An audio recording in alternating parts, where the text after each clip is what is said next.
and it was hard. And it was like, I had to climb out of this hole, and I want to be healthy for my kids, and I want to just be healthy in general. And I was having health issues because I gained so much weight so fast.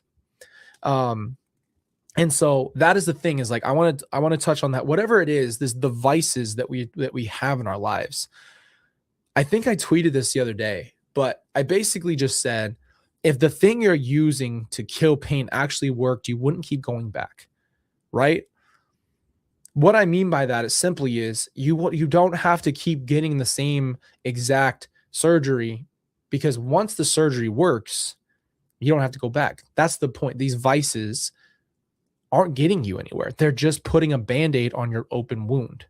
And so therefore you're not going anywhere, but you're on a treadmill. And I hate to say that, because I struggle with all this stuff. So I'm talking from straight reality of my life. This is nothing that I am saying that I don't have G14 classification in. Okay. I was watching The Office and Friends. I was watching The Office while playing Skyrim at my most depressed, at later, just listening to the show, playing Skyrim, trying to zone the frick out of my life.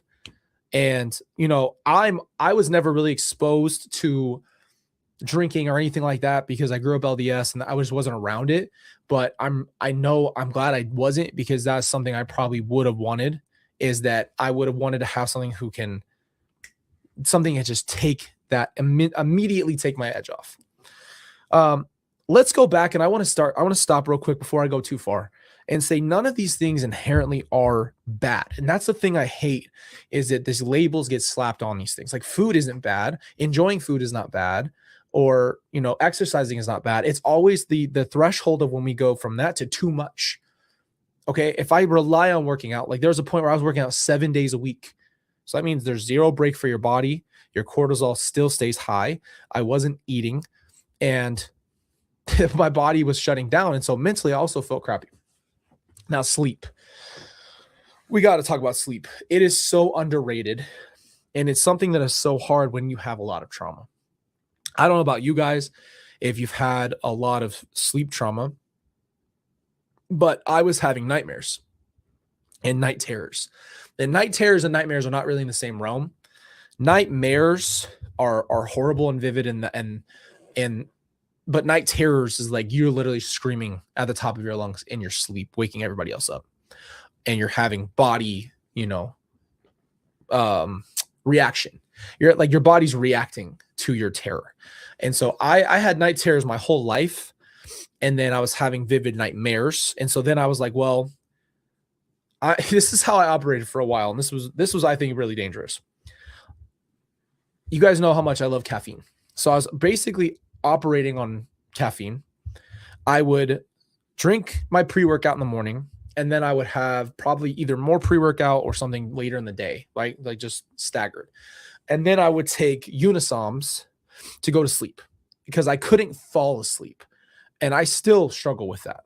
But like, going to sleep itself, like turning off, is the hardest thing for me. I don't know what it is. Like, just not thinking about life.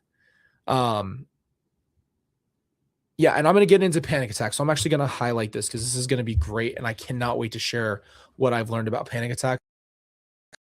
Pray to God it helps you too, because I have debilitating panic attacks, but we'll get to that in a second. So when you can't sleep, you have to figure out what's going to work. And sometimes that's just starting with, how can I just work with what I have right now? What can I do just today to get some sleep?